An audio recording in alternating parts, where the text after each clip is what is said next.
আসসালামু আলাইকুম। রায়হান ফার্মিং থেকে আমি রায়হান। যারা আমরা দেশি মুরগি পালন করে থাকি, ছোটো একটা খামার আছে আমাদের। আমরা কীভাবে দেশি মুরগি পালন করব, ভিডিওটা স্কিপ করবেন না, সম্পূর্ণ ভিডিওটা দেখবেন। যারা আমার চ্যানেলটাকে সাবস্ক্রাইব করেন নাই, সাবস্ক্রাইব করে দিবেন, লাইক শেয়ার করে দেবেন।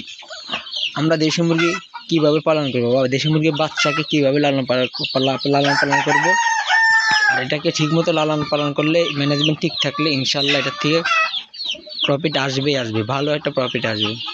যারা বিশেষ করে আমরা দেশি মুরগি পালন করে থাকি, বাচ্চা ব্রুডিংয়ের ব্যবস্থাপনা, বিশেষ করে খাবারের বান্ড, তার পাত্রের বান্ড, আপনার লিটারের ব্যবস্থাপনা ভালো করে রাখতে হবে। তাপমাত্রা ঠিকমতো রাখতে হবে। যদি এইগুলো যদি আপনারা ম্যানেজমেন্ট ঠিক রাখতে পারেন, তাহলে আপনারা এটার থেকে ভালো একটা রেজাল্ট পাইবেন, ভালো একটা প্রফিট পাইবেন ইনশাআল্লাহ।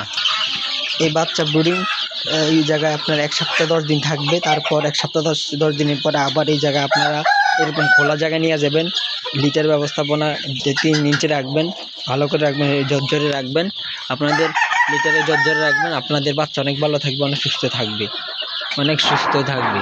এরকম যদি রাখতে পারেন, ম্যানেজমেন্ট ঠিক রাখতে পারেন, তাহলে আপনারা এই বাচ্চা থেকে অনেক কিছু করতে পারবেন। বা এই বাচ্চা যদি ঠিকমতো হয়, উৎপাদন ঠিকমতো করতে পারেন, এটার থেকে বাজারে সেল দেবেন, এটার থেকে অনেক টাকা আসবে ইনশাআল্লাহ, যদি ম্যানেজমেন্ট ঠিক রাখতে পারেন। তারপর আপনারা 1 মাসের বাচ্চা জায়গায় রাখবেন। 1 মাসের বাচ্চা এরকম সুন্দর মতো রাখবেন, ছাইরা রাখবেন, জায়গা দিবেন স্কোয়ার সুন্দরভাবে।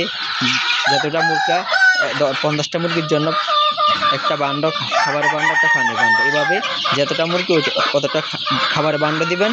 তাহলে আপনাদের যে লিটার ব্যবস্থাপনা, লিটার ভালো থাকবে, জর্জরে থাকবে। এরকম দেখেন আমার লিটারগুলো অনেক জর্জরে, অনেক ভালো। লিটারের ব্যবস্থাপনা ভালো রাখবেন, আপনারা এদের থেকে ভালো একটা রেজাল্ট পাবেন, ভালো একটা প্রফিট করতে পারবেন, ভালো টাকা ইনকাম করতে পারবেন ইনশাআল্লাহ।